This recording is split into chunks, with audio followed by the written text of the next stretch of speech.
हाँ तो नमस्कार दोस्तों, मैं आपका friend Ajay. Ambedkar education mission classes के इस यूट्यूब चैनल पर आपका एक बार फिर से स्वागत है। तो हमने थोड़ा सा अरेंजमेंट थोड़ा सा चेंज किया है। थोड़ा सा क्या है कि इस स्टूडियो में थोड़ी सी दिक्कत आ रही थी, पहले से क्या है कि थोड़ी सी बोर्ड की प्रॉब्लम आ रही थी, तो हमने वो सॉल्व कर ली है थोड़ी सी। अब भी अगर थोड़ी बहुत प्रॉब्लम लगे तो आप थोड़ा सा कमेंट करके हमें बताइएगा। बहुत मेहनत की है हमारे साथ वालों ने और हमारी टीम ने, अम्बेडकर एजुकेशन मिशन ने, इस यूट्यूब स्टूडियो को तैयार करने में। ठीक है, तो इसके लिए उनका बहुत बहुत धन्यवाद। तो अपने बात करते हैं किसकी, इतिहास की। अपने पिछली क्लास में हम बात कर रहे थे किसकी, मुगल काल की। किसकी बात कर रहे थे, अपने मुगल काल की बात कर रहे थे।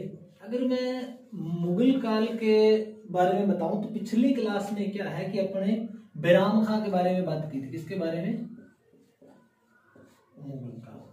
पिछली क्लास में अपने बैराम खां के बारे में बात की थी कि किस तरह से क्या है, जो बैराम खां होता है वो अकबर के साथ में थोड़ा सा धोखा कर देता है। सत्ता के लालच में आकर उसके साथ में एक युद्ध लड़ना पड़ता है, तलवाड़ा का युद्ध। किसको, अकबर को।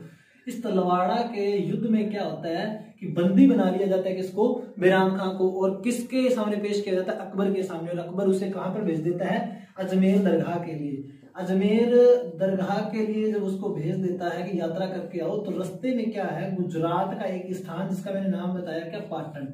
इस पाटन नामक स्थान पर क्या होता है कि उसकी हत्या कर दी जाती है। किसकी, बैराम खां की। किसके द्वारा की जाती है बैराम खां की हत्या, तो मुबारक खां के द्वारा। किसके द्वारा, मुबारक खां, जो एक अफगान था। इस मुबारक खां के पिता की, ये इतिहास में ये चीजें मिलती हैं कि इस मुबारक खां के क्या है, जो पिताजी थे उनकी क्या है कि मच्छीवाड़ा के युद्ध में, हुमायूं के शासनकाल में, मैंने 1555 ईस्वी में मच्छीवाड़ा लुधियाना पंजाब का एक युद्ध पढ़ाया था। उस युद्ध के अंदर क्या है कि इस मुबारक खां के पिता की क्या है, इस बैराम खां के हाथों हत्या हो जाती है। और इस चीज का बदला लेने के लिए क्या है कि पाटन नामक स्थान गुजरात का है, वहां पर जब अजमेर दरगाह के लिए जा रहा होता है कौन, बैराम खां, तो रास्ते में किसकी हत्या कर देता है। कौन कर देता है, मुबारक खां। अच्छा, जब इसकी हत्या कर दी गई तो उसके बाद में क्या है, अकबर की आंखों में आंसू आ जाते हैं और वो बहुत ज्यादा दुखी होता है। कहा मैंने जैसे बता रहा हूं ना कि उसको अपने बाबा के समान मानता था, पिता के समान समझता था किसको, अकबर को। अच्छा, जब इसकी क्या है मृत्यु हो जाती है, तो पिछली क्लास में मैं नहीं बता पाया वो बातें, आज अपने उन चीजों की बातें, उन बातों पर क्या है कि थोड़ी सी गौर करेंगे। क्या बातें थी वो, जैसे कि जो बैराम खां जो था, बैराम खां की एक पत्नी थी, क्या नाम था, सलीमा बेगम। क्या नाम था, सलीमा बेगम। इस सलीमा बेगम से क्या है, अकबर विवाह कर लेता है। किसकी मृत्यु के बाद में, बैराम खां की मृत्यु के बाद में। किससे, सलीमा बेगम। ठीक है, उस पर लिख लेते हैं थोड़ा सा। इससे क्या कर लेता है, विवाह कर लेता है अकबर। और विवाह करने के बाद में क्या है, विवाह करने के बाद में बैराम खां का एक पुत्र भी होता है। ठीक है, अगर उसकी मैं बात करूं तो उसके पुत्र का नाम है अब्दुल रहीम। क्या नाम है, अब्दुल रहीम। इस अब्दुल रहीम की बात करूं तो ये अकबर का क्या था, घनिष्ठ मित्र था। क्या था, घनिष्ठ मित्र। और इस घनिष्ठ मित्र को एक उपाधि दी गई थी अकबर द्वारा। इसको क्या उपाधि दी, खान ए खाना की। ये सारी बातें हालांकि मैं पिछली क्लास में बता चुका हूं, दोहराई जा रही है अभी अपनी बातें सारी की सारी। खान ए खाना की उपाधि किसको दी गई थी, अब्दुल रहीम को दी गई थी। और इसका घनिष्ठ मित्र था किसका, अकबर का। और अकबर ने क्या है कि बैराम खां की जो पत्नी होती है उससे, इससे सलीमा बेगम से, इससे क्या है विवाह कर लेता है अकबर। अपने ये बातें क्या पिछली क्लास में सारी की सारी कर गई थी। ठीक है, अच्छा आज अपने क्या है कि बात करेंगे किसके बारे में, एक तो मालवा अभियान के बारे में बात करूंगा मैं। ठीक है, और मालवा अभियान के बाद में क्या है कि अपने अगर टाइम बचा तो अपने बात करेंगे मेड़ता की। ठीक है, मेड़ता का जो संघर्ष होता है, युद्ध होता है, उसके बारे में बात करेंगे। ठीक है, तो स्टार्ट करते हैं अपने किसके बारे में, मालवा अभियान। कल की क्लास में मैंने एक बात बताई थी कि वजीर का जो पद होता है वो समाप्त कर देता है कौन, अकबर। वजीर का पद समाप्त करके क्या है, एक नया पद क्या है सृजित किया जाता है, दीवान का पद। किसके द्वारा, अकबर के द्वारा। क्यों, क्योंकि बैराम खां जो था वो क्या है वजीर के पद पर था और उसकी शक्तियां इतनी ज्यादा बढ़ चुकी थी कि उस चीज से परेशान होकर क्या है अकबर क्या है कि वजीर का पद समाप्त कर देता है और एक दीवान ए वजारत कुल का नया पद सृजित किया जाता है। पिछली क्लास में अपनी सारी बातें कर चुके थे। ठीक है, अब मैं बात करता हूं मालवा अभियान की। किसकी, मालवा अभियान। अच्छा, मालवा अभियान की अगर मैं बात करूं तो थोड़ा सा मैं बैक चलता हूं, जिस तरह से इधर बता रहा हूं मैं। सबसे पहले क्या है कि मैंने बताया था 1558 ईस्वी की बात। 1558 ईस्वी में क्या होता है कि जो अजमेर जो है वो बिना लड़े अधीन आ जाता है, किसके?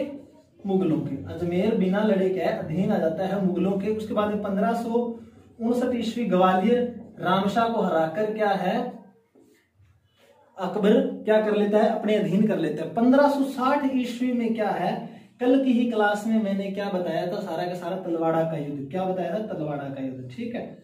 अच्छा, आज अपने किसकी बात करेंगे?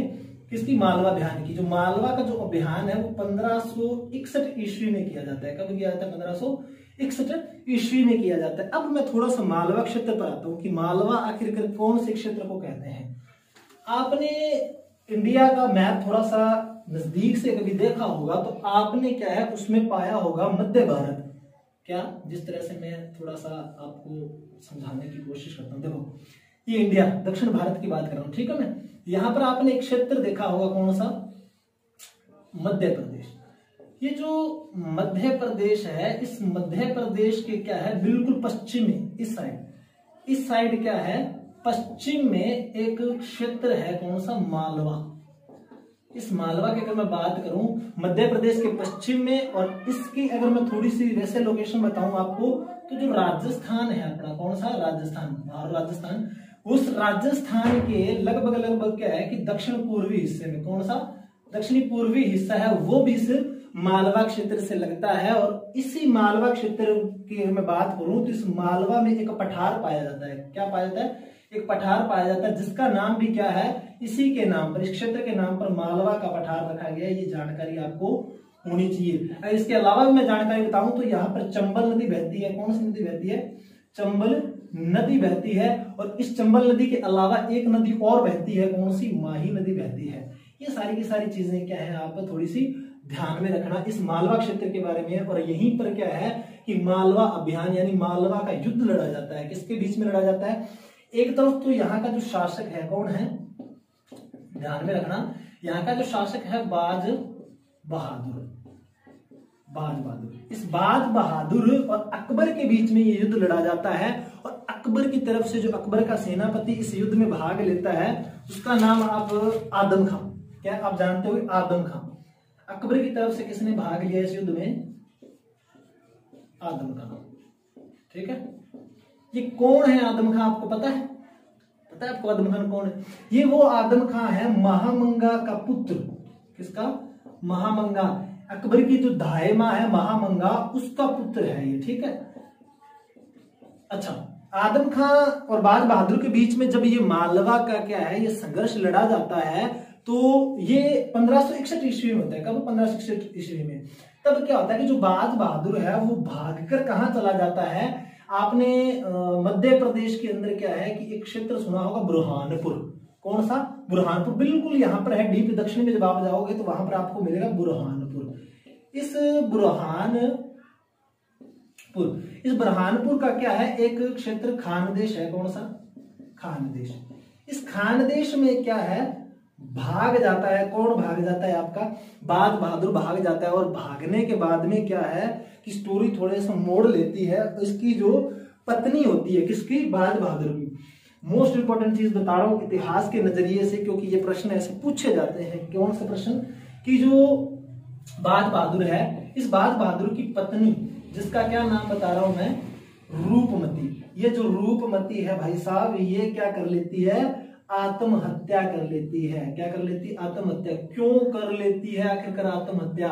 ये जो आदम खान आपको दिखाई दे रहा है, इस आदम खान से परेशान होकर, क्योंकि इसने क्या किया, बाज बहादुर को तो हरा दिया। बाज बहादुर तो भाग जाता है कहां पर? खानदेश, मध्य प्रदेश, एमपी, ठीक है, यहां पर भाग जाता है। पीछे से क्या है, आदम खान थोड़ा होता है, ये प्रवृत्ति होती है कई कई इंसानों की, औरतों को तंग करने की। और इसी तरह से आदम खान ने क्या इसको परेशान किया तो इससे तंग आकर इसने क्या कर लिया, अपने आप को सुसाइड कर लिया, यानी आत्महत्या कर ली। किसने? रूपमती ने, बाज बहादुर की पत्नी है। और मालवा का अभियान चल रहा है, इस चीज के बारे में आप नोट कर लीजिए, ठीक है। उसके बाद में क्या है कि मालवा भी किसके अधिकार में चला जाता है, मुगलों के अधीन चला जाता है। ये अकबर के बारे में पढ़ रहे हैं, अकबर के शासनकाल की बात है। अकबर का शासनकाल बहुत लंबा है और उसके बारे में विस्तार से बातें करेंगे, अपने कई पार्टों में बात करेंगे, ठीक है। अच्छा, अब मैं बात करता हूँ, ये सारी चीजें आप देख लेना, नोट कर लेना और समझ लेना मालवा का क्षेत्र, क्योंकि यहाँ पर देखिए आप, ये जो क्षेत्र है ना, ये अरावली रेंज यहाँ से जब गुजरती है तो उसके ठीक क्या है कि थोड़ा सा विपरीत साइड में, क्योंकि ये जो एरिया है राजस्थान वाला दक्षिण पूर्वी एरिया, उसमें भी ये एरिया आपको मिलता है, क्योंकि यहाँ से क्या है चंबल नदी जो गुजरती है और बीच में से क्या है एक माही नदी भी गुजरती है, तो वो क्षेत्र सारा का सारा मालवा का पठार यहाँ पर आ जाता है, ठीक है। अच्छा, अब मैं बात करता हूँ किसके बारे में, उस चीज के बारे में जहां से क्या है बहुत बहुत क्वेश्चन बनते हैं। कौन सी है वो बात, थोड़ा सा बोर्ड का ना रूप चेंज हो गया थोड़ा सा, इसलिए थोड़ी सी प्रॉब्लम आ जाती है। अच्छा, अगर मैं बात करूं किसकी, अब अच्छा अब देखना 1500 अपने कहां पर आ गए हैं। सबसे पहले बात करूं तो मैं सबसे पहले अपने क्या है अजमेर को अधीन किया 1558 ईस्वी में, उसके बाद में ग्वालियर को अधीन किया, उसके बाद में किसको, ग्वालियर को अधीन किया। क्योंकि मैं ये चीजें आपको इसलिए बता रहा हूं ताकि आपको एक रूपरेखा बन जाए। अजमेर, अजमेर के बाद में ग्वालियर, ग्वालियर के बाद में क्या है अपने तलवाड़ा का युद्ध लड़ा, ठीक है। उसके बाद में क्या है अपने क्या है मालवा, मालवा में। अच्छा, अब देखना 1561 ईस्वी तक क्या है कि अपने आ चुके हैं, कहां पर 1561 ईस्वी के अंदर तक, ठीक है। अब क्या होता है कि 1560 से लेकर 1562 ईस्वी तक ये जो टाइम चला, ये अकबर के लिए मैं कहता हूं एक ऐसा काल था जिसको क्या है कि अकबर पर जो अकबर का जो शासन था उस पर प्रभावकारी रहा। किस किस तरह से प्रभावकारी रहा, ये जो टाइम था अकबर के शासन काल का, इसमें क्या है 3 लोगों का क्या है कि खास तौर से प्रभाव रहा अकबर के ऊपर, ठीक है। सबसे पहले अकबर की धायमा महामंगा, इसका प्रभाव रहा। देखो, सत्ता एक ऐसी चीज होती है जिसको हड़पने के लिए क्या है कि कोई भी जाल बिछा सकता है, और खास तौर से देखो सबसे पहले मैंने संरक्षक बताया बैराम खां, उस बैराम खां ने देखो कितना भरोसा था अकबर को इस बैराम खां पर, फिर भी देखो धोखा दे गए। उसके बाद में एकमात्र महामंगा जिस पर क्या है अकबर को बहुत ज्यादा भरोसा था, अब देखो उसके खिलाफ षड्यंत्र की बातें किस तरह से हो रही है। अकबर पर प्रभाव, देखो अकबर पर प्रभाव सबसे पहले महामंगा, फिर इसकी एक पुत्री, नाम मिलता है जीजी अंगा, क्या नाम मिलता है जीजी अंगा, इसका भी बहुत प्रभाव था। अच्छा, नंबर 3 अगर मैं बात करूं तो इसका जो पुत्र था क्या नाम था आदम खां, जो मैंने अभी अभी बताया, इस आदम खां का भी क्या है बहुत बहुत प्रभाव था किसके ऊपर, अकबर के ऊपर। इन 3 लोगों का खास तौर से प्रभाव था। इसी काल को मोस्ट इंपोर्टेंट मैं अगर बात करूं तो इसी काल को क्या है कि 3 नामों से पुकारा जाता है, ठीक है। 3 अलग अलग नाम है, इसी काल को पुकारा जाता है। अच्छा, सबसे पहले अगर मैं बात करूं तो नोट करके लिखना इस चीज को कि इस काल को पेटीकोट सरकार भी कहते हैं। देखो पेटीकोट मतलब इसके नाम रखे गए अलग अलग से। सबसे पहले तो इसको क्या है कि पेटीकोट सरकार भी कहा जाता है, ठीक है। फिर अगर मैं बात करूं तो इसको हरमदल सरकार भी कहते हैं, हरमदल काल सरकार, ठीक है, भी कहते हैं। अच्छा, उसके बाद में अगर मैं बात करूं तो नंबर 3 क्या है कि इसको सबसे मोस्ट इंपोर्टेंट याद रखना कि पर्दा सरकार भी कहते हैं। क्या कहते हैं आपकी, पर्दा सरकार भी कहा जाता है। किसके बारे में बात कर रहा हूं मैं, जब 1560 से 1562 ईस्वी के बीच में क्या है महामंगा और जीजी अंगा और आदम खां, इन तीनों क्या है कि माँ बेटे पुत्री का क्या है कि जब अकबर पर क्या होता है कि खूब प्रभाव होता है, तो उसी चीज को क्या है कि उसी काल को, उसी शासन के टाइम को क्या है कि पेटीकोट सरकार, हरमदल काल सरकार और पर्दा सरकार, मोस्ट इंपोर्टेंट याद है ना, ये प्रश्न पूछे जाते हैं, इसी चीज को कहा जाता है, ठीक है। अच्छा, उसके बाद अगर मैं बात करूं तो अब क्या था कि टाइम आ चुका था कि अकबर को क्या है कि यहां से इनके चंगुल से निकलना था। कैसे न कैसे करके क्या है कि वो इस चीज से निकलने की कोशिश करता है। जब वो निकलने की कोशिश करता है तो मोस्ट इंपोर्टेंट चीज सामने आती है अपने कि 1562 ईस्वी, देखो 1562 ईस्वी का टाइम चल रहा है। 1562 ईस्वी में क्या है कि अकबर जो है वो अजमेर दरगाह के लिए जाता है। कहां पर जाता है, अजमेर दरगाह, अजमेर राजस्थान में है, आप याद रखना, मोस्ट इंपोर्टेंट चीज है, ठीक है। 1562 ईस्वी में क्या है, अकबर जो होता है वो क्या करता है, अजमेर दरगाह के लिए जाता है। कहां पर, अजमेर दरगाह के लिए जाता है। क्यों जाता है अजमेर दरगाह के लिए, याद रखना, जियारत के लिए जाता है। किसके लिए, जियारत के लिए, ठीक है। अच्छा, जब ये जियारत के लिए जाता है तो वहां पर अगर मैं बात करूं, अजमेर आमेर का जो क्षेत्र है, आपने देखा होगा राजस्थान में पुष्कर झील आपने देखी होगी, राजस्थान का जो जीके पढ़ते हैं उनको खासतौर से इसके बारे में पता होगा। अच्छा, अब देखो, जियारत के लिए जाता है तो वहां पर अगर मैं बात करूं तो अजमेर में क्या है कि शासन किसका चलता है, वहां पर अजमेर में शासन कछवाहा वंश का चलता है। किसका, कछवाहा वंश, ठीक है। किसका, कछवाहा वंश। ये जो कछवाहा वंश है इसका शासन चलता है कहां पर, अजमेर के अंदर। और अगर मैं बात करूं तो इस कछवाहा वंश में भी शासक कौन है, वर्तमान में शासन है राजकुमार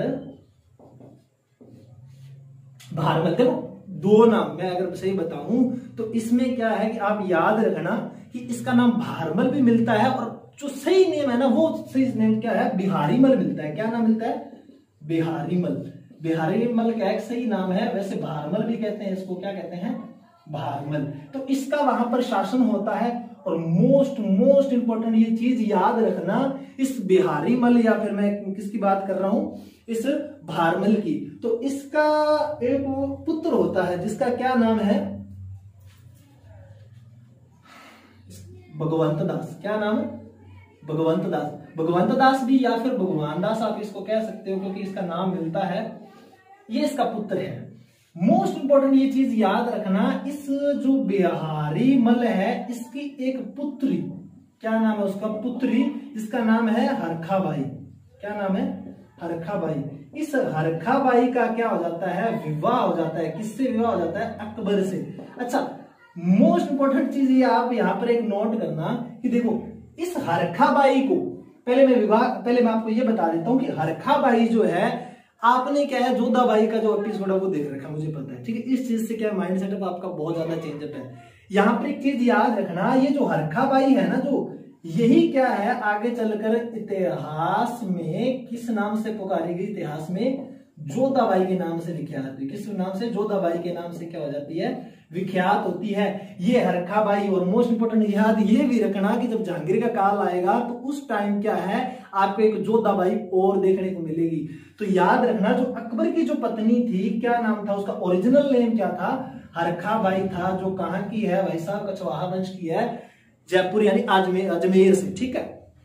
अच्छा, अब यहां पर देखना, अकबर का जो विवाह है वो कहां पर हुआ, अकबर का विवाह सांबर के अंदर हुआ।